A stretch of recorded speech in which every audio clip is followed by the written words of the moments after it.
세미래정책연구소 허성무 소장님 어서 오십시오. 예, 반갑습니다. 바른정당 이준석 노원병 당협위원장 어서 오십시오. 네, 안녕하세요. 허 소장님 잠깐 저 얼굴 좀 보세요. 예. 입술 밑에 왜 그러셨어요? 피곤하세요? 그렇죠. 예. 왜 그러세요? 집이 저는 멀리 창원에 있지 않습니까? 일주일에 2번씩 집에 왔다 갔다 하니까. 그래요. 여름이 사실은 좀 힘들었어요. 이번 여름이 많이 덥기도 하고 그렇죠. 비도 내리고 여름 다가고 이제 선선한 바람 부니까 건강들도 잘 챙기시고요. 예. 그래요. 오늘 뉴스닥 상한가, 하한가 또 어떤 이름들을 꼽아오셨을지 궁금한데 하한가부터 보겠습니다. 하한가. 허 소장님. 예, 저는 뭐 스티브 배넌 전 백악관 그 수석 전략가를 이번에 하한가로 잡았는데요. 그 이제 지난주에 이분의 이제 그 언론과 인터뷰 내용이 나오면서 주한미군 출소할 수 있다. 이 내용이 발표되면서 예. 대한민국이 발칵 뒤집어지지 않았어요. 발칵 뒤집혔습니다. 예, 그렇습니다. 그리고 뭐 보수 언론이라든지 보수 논객들은 그 봐라 문재인 패싱 코리아 패싱 아니냐 뭐 이렇게 하면서 굉장히 안보 불안을 부채질했던 그런 하나의 모티브가 됐던데요. 예. 근데 이제 사실은 이분이 뭐 백악관의 수석 전략가였긴 하지만 과연 미국의 대중국 압박 전략 이런 것들 제대로 이해나 하고 있는지. 자, 거기까지. 그래서 하한가로 일단 배넌을 골라오셨다 이 말씀. 이준석 위원장의 하한가 확인부터 하고 갈게요. 예, 저는 뭐 탁현빈 행정관, 네, 지금 뭐 보면은 언론에 많이 회자되고 있는데 예. 사실 뭐 긍정적인 면을 보장 볼 수도 있겠지만 부정적인 면들이 보입니다. 하한가 주셨어요. 예, 예. 하한가 네. 탁현민 청와대 행정관. 어떤 얘기부터 나올까? 허 소장님 아까 하시던 얘기를 마저 예. 해보는 게 좋겠네요. 그렇습니다. 지금 이제 중국이 급속도로 팽창하기 시작하니까 미국은 압박 포위 전략을 계속 쓰고 있지 않습니까? 외교 그렇죠. 군사적으로.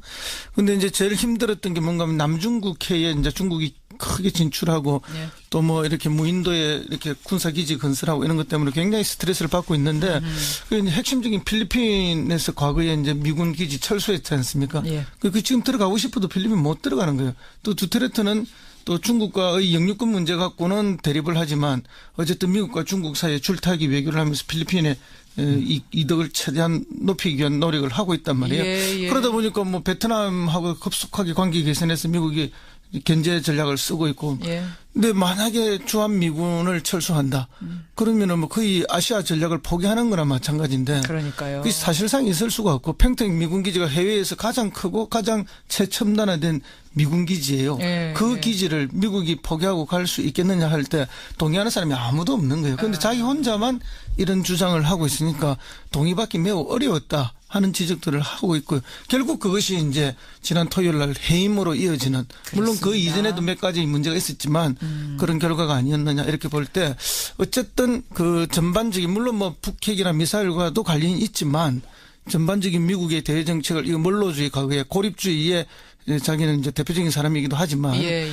그것만으로 지금 미국의 대외 정책이 될 수 없다는 걸 잘 모르고 있었던 것이 아닌가. 근데 이 사람이 트럼프 대통령의 복심 같은 사람이잖아요. 그렇죠. 그래서 이제 트럼프 대통령도 뭐 후보 때는 그런 이야기를 계속 했죠. 하지만 집권을 해보면은 예. 그게 그렇게 갈 수가 없다는 걸 또 잘 알죠. 복심은 복심인데 지금의 마음을 몰랐던 거네요. 그렇죠. 변화되는 환경을 제대로 이해하지 못했던 거죠. 그러면서 자기는 뭐 자기가 해임되니까 이제 트럼프 정권 끝났다 이렇게 이야기를 하지만 트럼프 대통령직은 이미 끝났다 악담을 퍼부으면서 백악관을 떠났습니다. 그렇습니다. 물론 이제 자기가 생각하는 방식의 정책이 아니기 때문에 그런 면에서 끝났다라고 할 수는 있겠지만은 예. 미국의 뭐 정권이라는 그렇게 쉽게 끝나는 정권이 아니지 않습니까? 아하. 그러니까 트럼프 대통령의 지금 마음, 대북 문제와 관련된 지금의 심정을 이해 못한 채 섣불리 발언을 했다가 이틀 만에 경질이 된 배넌, 이제는 전 수석 전략가. 그래서 말석 전략가도 못했던 거죠. 수석이 아니라 말석도 못한 셈이 됐다. 이준석 위원장, 미국에 살다 오셨잖아요. 네. 예, 어떻게 보세요, 이 상황? 사실요, 미국에 지금 보면은 이제 허성 선생님이 이제 이게 배넌 혼자만의 생각일 거다라고 생각하시는 것 같은데 저는 이번에 미국의 국무장관이랑 우리나라 외교장관이랑 위상이 엄청 차이 납니다. 예, 국무장관은 사실상 거의 뭐 국무총리격의 대우를 받는 그런 사람인데 미국에서? 국무장관인 틸러슨 장관부터가 애초에 이렇게 표현하면 그렇지만 비즈니스 하던 분이거든요. 그렇기 때문에 그 걸프 전쟁 이후에 걸프 전쟁 때 아버지 부시 대통령이 승전하고도 그때 클린턴 대통령이 경제야 이렇게 하는 구호에 패배하고 난 뒤로부터 예. 미국 대통령의 모든 관심은 경제입니다. 야. 첫째로. 예, 그렇기 때문에 당선을 위해서는 경제 문제를 해결해야 된다고 보여준 그 트럼프 입장에서도 예. 군사적인 어떤 옵션보다는 지금 중국과의 대중무역 역조 이제 개선이라든지 이런 현실적인 목표들을 추구할 가능성이 높기 때문에 그 과정에서 주한미군 철수를 끝내 해내진 않겠지만은 지렛대로 이것이 몇 번 사용될 가능성은 있습니다. 그래요. 예, 그렇기 카드로? 때문에 외교적 협상 과제로 몇 번 사용될 가능성이 있기 때문에 그 정도에 따른 우리의 출렁임 자체도 우리도 대비하고 있어야 되는 거고요. 예, 이제 뭐 사실 뭐 주한민국 뺀다고 하지만 그게 쉬운 일도 아니고요. 그렇죠. 예, 그런데 이제 뺀다고 하는 발언이 할 때마다 우리 증권시장이나 아니면 여러 금융시장 이런 건 출렁이게 됩니다. 이번에도 얼마나 출렁거렸습니까? 예, 그리고 그거 자체가 중국에만 작동한 지렛대도 아니고 우리 문재인 정부의 대외 정책에도 작동하는 지렛대입니다. 예, 그 말 할 때마다 우리 경제가 휘청이게 된다면은 문재인 정부가 아무래도 좀 부담을 느낄 수밖에 없기 때문에 우린 그걸 인식하면서 이걸 국민들이 인식하면서 우리 정부를 좀 믿고 이런 외교 사안에 대해서 대응해야 되는 것이 아닌가라는 생각이 듭니다. 바로 그렇습니다. 정말 잘 지적하시는데요. 그래요. 그렇기 때문에 우리가 심하게 출렁일 필요가 없다는 것을 우리 스스로 인지하고 살아가야 된다는 거죠. 이건 중국을 생각한 중국을 상대하기 위한 어떤 카드다 지렛대. 뭐 우리를 상대하는 카드이기도 해요. 왜냐하면 우리 정부에도 압박이 가능하죠. 그걸 통해서. 그렇죠. 그러니까 모든 카드로서 활용이 되고 있기 때문에 이거에 대해서 너무 예민하게 우리가 뭐 이렇게 뭐라 그럴까요?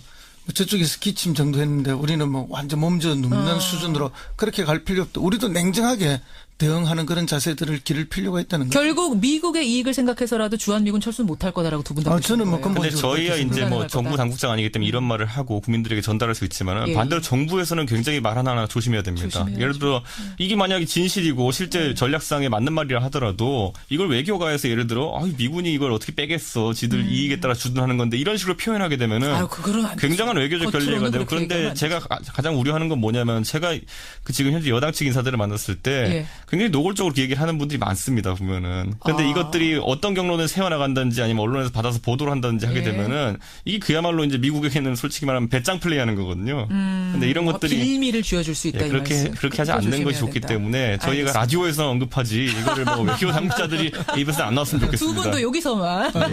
우리끼리만. 우리는 당국자가 아니에요. 당국자 아니에요. 그러니까요. 평론가로서. 혹시 두 분 당국자 되시게 되면은 그때부터는 조심해 주세요. 잘해야죠, 그때는.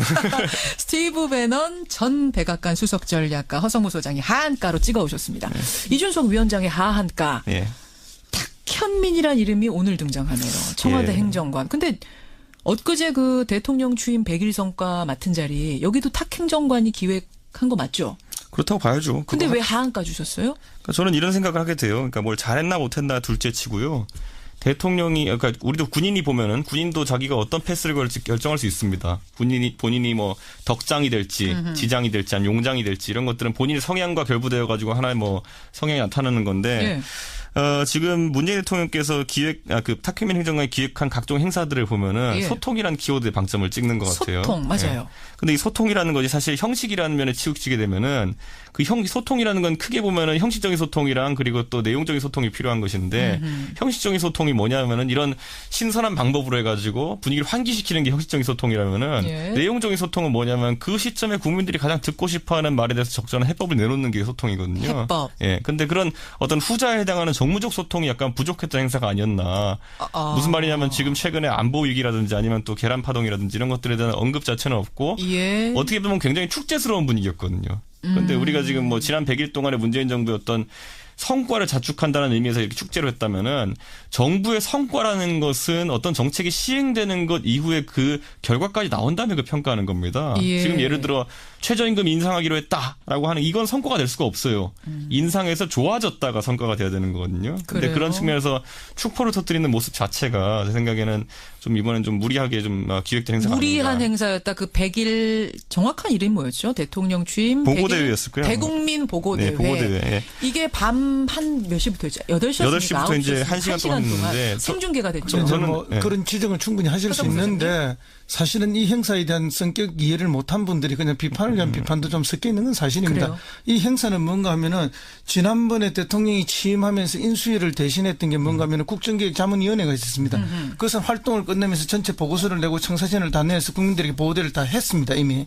그다음에 이거는 국민인수위원회를 구성하겠다 해서 광화문 1분가를 통해서 정책 제안이 있었어요.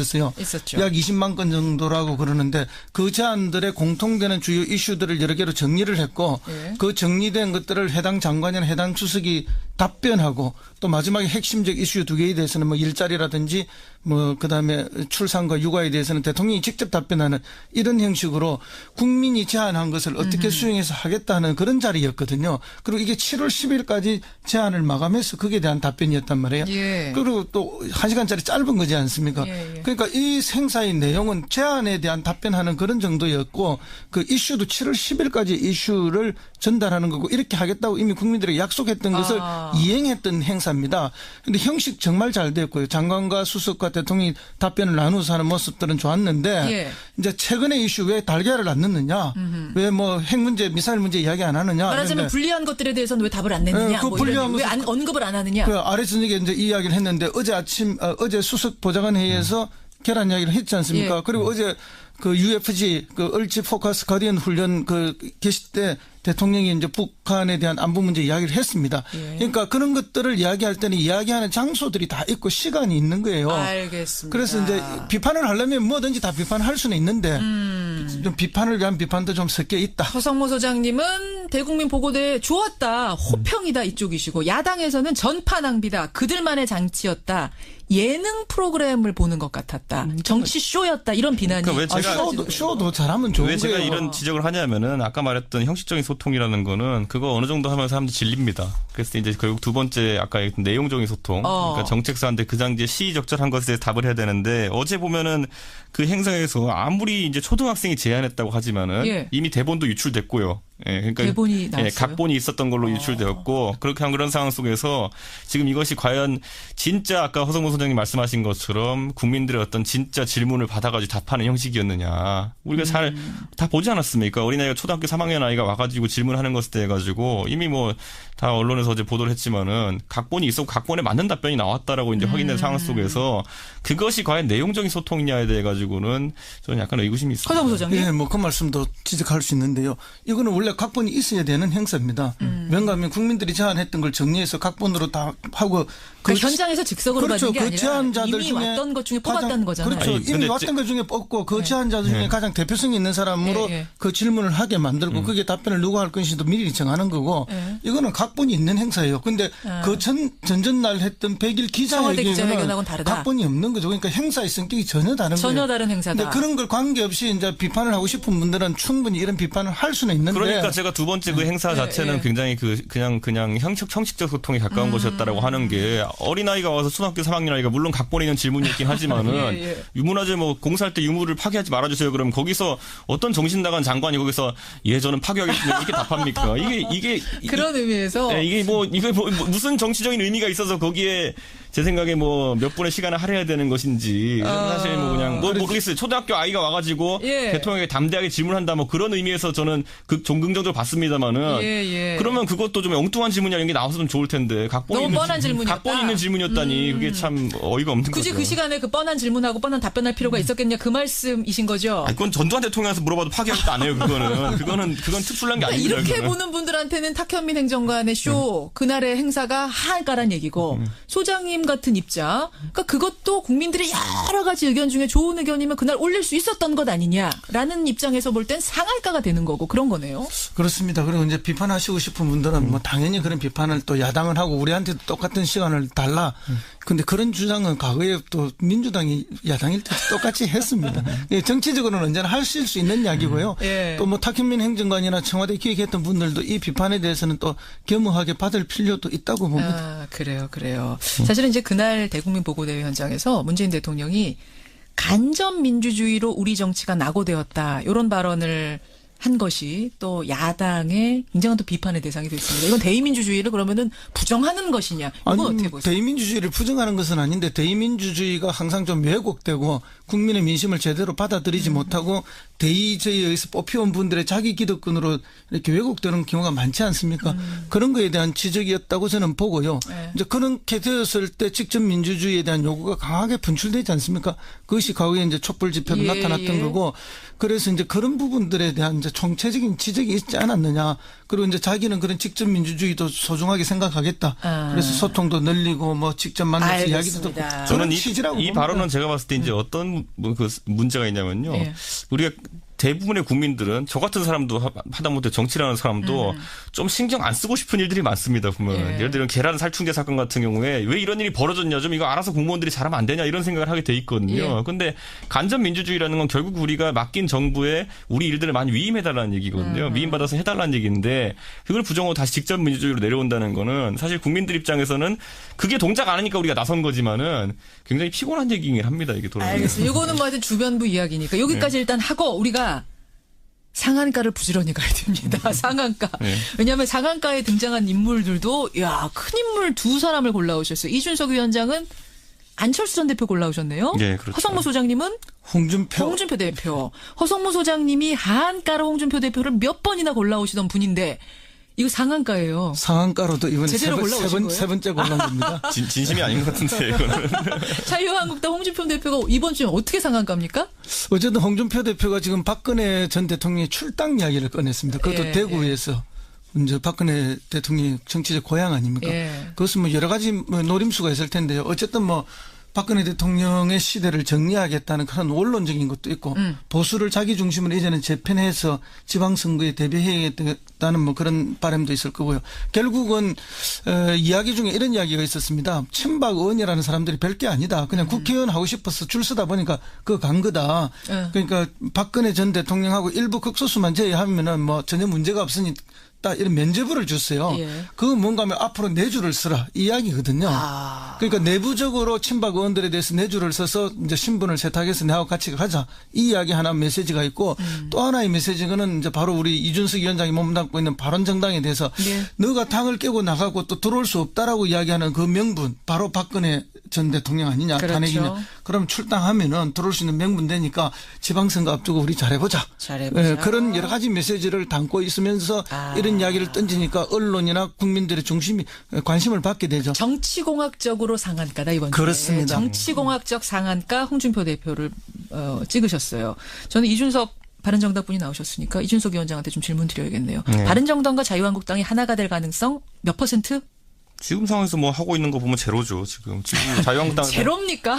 지금의 자유한국당 혁신 상태를 보면은 뭐 제로죠. 저거는. 지금은 그런데 그러면은 만약 정말 박근혜 전 대통령 출당시키는 조치까지 간다면 명분이 됩니까? 합칠 수 있는? 뒤집어보면 그게 이제 논리적으로 어떻게 되냐면은 다른 정당에 있는 사람들은 그거 못할 것 같아서 나온 겁니다. 예, 그게 지금도요? 예, 그 누가 그 옛날에 뭐 큰 차 타다가 이제 작은 차 타려고 하겠습니까? 그런데 그게 사실 따지고 보면은 새누리당에 오래 있었던 분들 같은 경우에는 그게 잘 안 될 거라는 거 아는 거죠. 지난 전당대회를 본다 하더라도 총선 패배에 책임을 지고 친박이 물러났어야 되는 상황인데 거기서 이정현 대표 당선되면서 혁신은커녕 오히려 최순실 덮어주고 하다가 이제 망한 거 아닙니까? 그러다 보니까 이번에 과연 이런 분위기에서 혁신이 또 될까 좀 믿지 않는 그런 모양새죠. 못 보낼 거다. 출당 못 시킬 거다. 따라서 합당 0%다. 이 말씀. 아니 그 당시에 뭐 김무성, 유승민 다 멋있었던 걸 홍준표 대표라고 할 수 있겠습니까? 할 수 그거를. 있겠느냐. 아니 근데 그건 법적으로 또 조금 다른 문제가 있어요. 왜냐하면은 뭐 기소가 되면은 당원권이 정지돼가고 그다음에 이제 뭐 유죄 판결이 나면은 법적으로 출당하게 당한 단계에 나와 있거든요. 그렇기 때문에 이제 그걸 미리 예고하면서 뭐 일종의 어차피 될 거니까. 예방 주사를 마치는 거죠. 박근혜 전 대통령이 적극 지지자들한테 그렇게 해서 그때 되면 자연히 그렇게 할 거다 하는 거에 대한 예고편이라고 저는 봅니다. 이게 그런데 참 재밌는 게 뭐냐면요. 예전에 요즘 바뀌지 않았을 거예요. 근데 새누리당 당원 단계에 어떤 문제가 있냐면은 윤리위원회에서 징계할 수 있는 대상 중에 대통령은 없습니다. 그래요? 예, 대통령 빼고 당소속 국회의원, 광역자치단체장, 뭐 기초단체장 이런 사람들 징계할 수 있거든요. 예. 근데 또 반대로 그러면 이제 박근혜 대통령이 평당원이 됐잖아요. 예. 평당원도 중앙 윤리위원회에서 규제 못 합니다. 알겠습니다. 허 소장님, 하여튼 바른정당뿐이 아니래요. 0%랍니다. 일단 여기까지 정리를 하고 상한가 이준석 위원장은 안철수 전 대표, 이제 안철수 후보가 됐습니다. 예. 골라오셨는데 짧게 이유 듣죠. 그러니까 동네에서 이제 전 국민의당 분들 많이 만나니까 그분들 다시 분위기가 좀 살았습니다. 그래요. 예, 이게 지지율 수치로는 나오지 않고 있지만은 그래도 안철수 대표가 서울시장이라는 큰 목표를 세워버린 가지고 거기 공감하는 사람들이 이제 조금씩 있는 상태거든요. 아직은 당선까지는 절대 부족합니다. 그런데 하지만 서울시장 당선? 네, 근데 어쨌든 현재 국민의당 상황 속에서 그래도 반전의 기기를 만들어냈다는 것이 약간 유의미하고요. 예. 지금 그리고 뭐 전당대회 흥행을 하지는 못하고 있지만은 예. 반대로 전당대 결과에 따라 가지고는 안철수 대표가 이 큰 목표를 던져놓은 상태이기 때문에 활발히 움직일 수 있는 공간은 생기거든요. 네, 그래서 아마 그걸 놓고 이제 당이 다시 동력을 찾으려고 하지 않을까라는 생각이 그러니까 듭니다. 어쨌든 안철수 전 대표가 서울시장의 모든 가능성 열어놓고 여기서 얘기했어요. 뉴스쇼에서. 네. 그 얘기를 하면서부터 다시 뉴스의 중심에 올라서고 국민의당이 제보 조작 사건이 아닌 다른 것으로 뉴스가 되는 게 오랜만이잖아요. 근데 그게 또 이제 안철수 대표 입장에서는 큰 이제 부담이긴 한 게 예. 이렇게 된 이상 이제 한 몇 주 있으면 이제 아마 여론조사 기관들에서 여론조사 돌릴 거거든요. 서울시장으로. 유력한 민주당 주자들과 이제 후보로. 붙일 텐데 거기서 숫자 안 나오면은 뭐 2배로 이제 뭐 타격 입는 겁니다. 그렇게 되는 거죠, 허 소장님. 글쎄요, 뭐 서울시장 출마한다는 이야기를 흘리니까 이제 이현주 의원은 굉장히 그걸 가지고 공격을 했는데 사실은 이제 그렇게 출마 선언을 하도록 또 이야기를 하도록 이현주 의원뿐만 아니라 나머지 후보들이 좀 압박해서 밀어내기를 하고 있잖아요. 토론회에서 그랬어요. 그렇습니다. 그러니까 이제 이걸 적당히 받아 안으면서 예. 화제를 자기 중심으로 전환시켜낸 거죠. 그런 면에서 보면은 제가 뭐 이걸 가능성을 열은 거는 전략적으로 오히려 잘했다 이렇게 봅니다. 어차피 벼랑 끝에 서 있는데. 어차피 예. 이러나 저러나. 그렇습니다. 그럼 이제 당 대표라도 돼야 지금 되는데 결국 서울시장 출마하지 않겠다라고 선언을 내보내면 당 대표 되는데 오히려 한계가 오니까 오히려 이게 이제 자기한테 유리한 카드라고 보고 저는 열었다고 봅니다. 역시 안철수 전 대표도 정치공학적인 상학가 이렇게 주신 거네요. 굉장히 그렇죠. 아까 그래서 제가 말했듯이 대신 민심은 어떻게 돌아갈지 모르기 때문에 예. 여론조사 한 방에 이것이 뜰 수도 있고 아니면 가라앉을 수도 있습니다. 여론조사 이거 이택수 대표한테 돌려보라고 해야 되겠는데요, 바로. 근데 뭐 오늘부터 어쨌든 그 전자투표는 시작된다는 거 아닙니까? 그죠? 네. 그렇기 때문에 뭐 안철수 후보의 당선 가능성, 대표 가능성이 좀 더 커졌다 저는. 지금 이제 서울시장 여론조사 이런 거 못 돌린 이유가 예. 그 정치적 파급력이 워낙 크기 때문에 못 돌린 것도 조심스러워서. 있습니다. 있는 수준으로 그렇게 갈 필요 없다. 우리도 냉정하게 대응하는 그런 자세들을 기를 필요가 있다는 거죠. 결국 미국의 이익을 생각해서라도 주한미군 철수는 못할 거다라고 두 분 다. 저는 뭐 근데 저희야 이제 뭐 불가능할 정부 거다. 당국자가 아니기 때문에 이런 말을 하고 국민들에게 전달할 수 있지만 예. 반대로 정부에서는 굉장히 말 하나하나 조심해야 됩니다. 조심해야죠. 예를 들어 이게 만약에 진실이고 실제 전략상에 맞는 말이라 하더라도 이걸 외교가에서 예를 들어 미군이 이걸 어떻게 빼겠어. 지들 이익에 따라 주둔하는 건데 이런 식으로 표현하게 되면은 아유, 그거는 안 되죠. 굉장한 외교적 겉으로는 결례가 되고 그렇게 얘기하면 그런데 안 제가 가장 우려하는 건 뭐냐면 제가 그 지금 현재 여당 측 인사들을 만났을 때 예. 굉장히 노골적으로 그 얘기를 하는 분들이 많습니다. 보면은. 근데 아. 이것들이 어떤 경로는 세워나간다든지 아니면 언론에서 받아서 보도를 한다든지 하게 예. 되면은 이게 그야말로 이제 미국에게는 솔직히 말하면 배짱 플레이하는 거거든요. 근데 이런 것들이 빌미를 쥐어줄 수 있다. 예, 이 그렇게 말씀. 그렇게 하지 그거 않는 것이 조심해야 좋기 된다. 때문에 저희가 알겠습니다. 라디오에서 언급하지 이거를 뭐 외교 당국자들이 입에서 안 나왔으면 두 좋겠습니다. 분도 여기서만 우리끼리만 우리는 당국자가 아니에요. 당국자 아니에요. 그러니까요. 평론가로서. 예. 혹시 두 분 당국자 되시게 되면은 그때부터는 조심해 주세요. 잘해야죠 그때는. 스티브 배넌 전 백악관 수석 전략가 허성무 소장이 하한가로 찍어오셨습니다. 이준석 위원장의 하한가. 예. 탁현민이란 이름이 오늘 등장하네요. 청와대 예. 행정관. 근데 엊그제 그 대통령 취임 100일 성과 맡은 자리 여기도 탁 행정관이 기획한 거 맞죠? 그렇다고 봐야죠. 근데 그거 왜 하한가 주셨어요? 그러니까 저는 이런 생각을 하게 돼요. 그러니까 뭘 잘했나 못했나 둘째 치고요. 대통령이 그러니까 우리도 군인이 보면은 군인도 자기가 어떤 패스를 걸지 결정할 수 있습니다. 본인이 뭐 덕장이 될지 지장이 될지 아니면 용장이 될지 이런 거 긍정적인 면을 보장 볼 수도 있겠지만 부정적인 면들이 보입니다. 그래서 하한가 주셨어요. 예, 예. 하한가 예. 탁현민 청와대 행정관. 어떤 얘기부터 나올까? 허 소장님 아까 하시던 얘기를 마저 예. 해보는 게 좋겠네요. 그렇습니다. 지금 이제 중국이 급속도로 팽창하기 시작하니까 미국은 압박 포위 전략을 계속 쓰고 있지 않습니까? 외교 그렇죠. 군사적으로.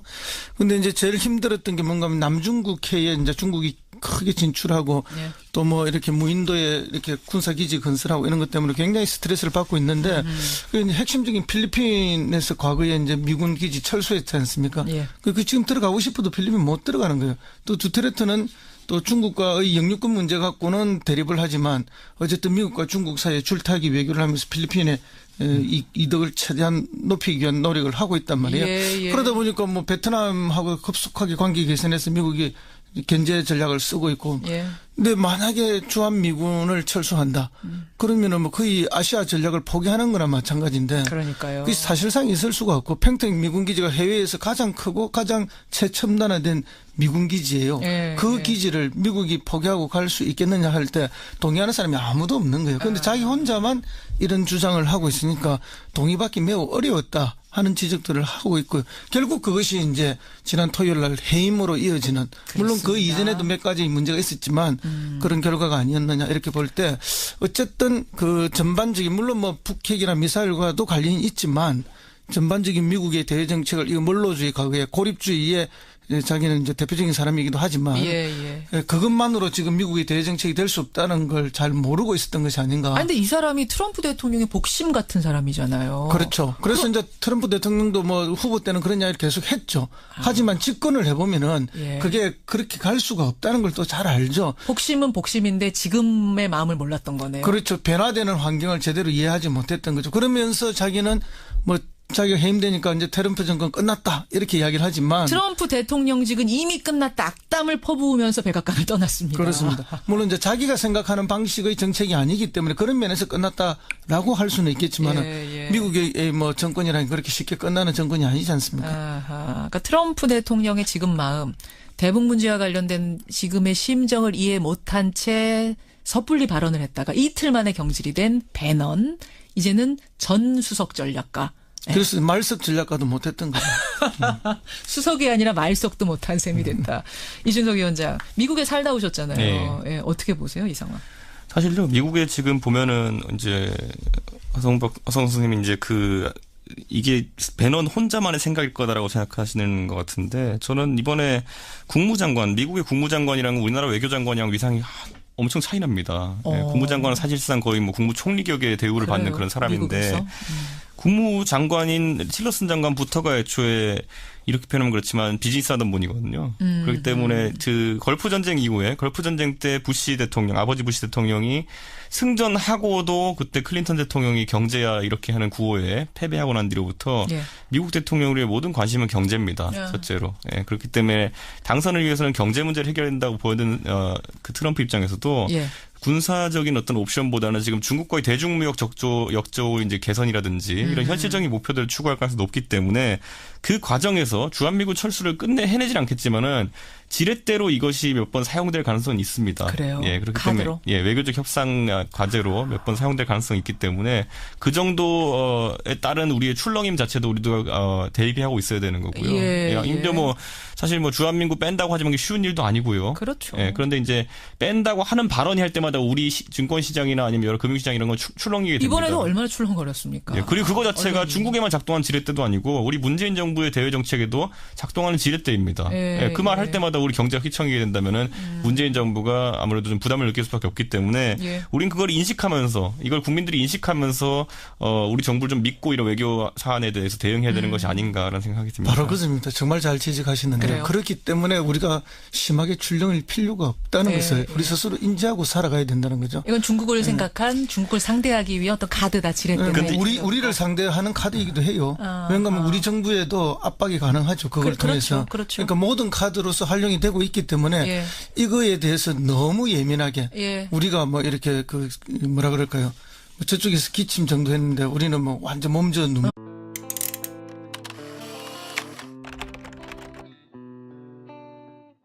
세미래정책연구소 허성무 소장님 어서 오십시오. 반갑습니다. 바른정당 이준석 노원병 당협위원장 어서 오십시오. 네, 안녕하세요. 허 소장님 잠깐 저 얼굴 좀 보세요.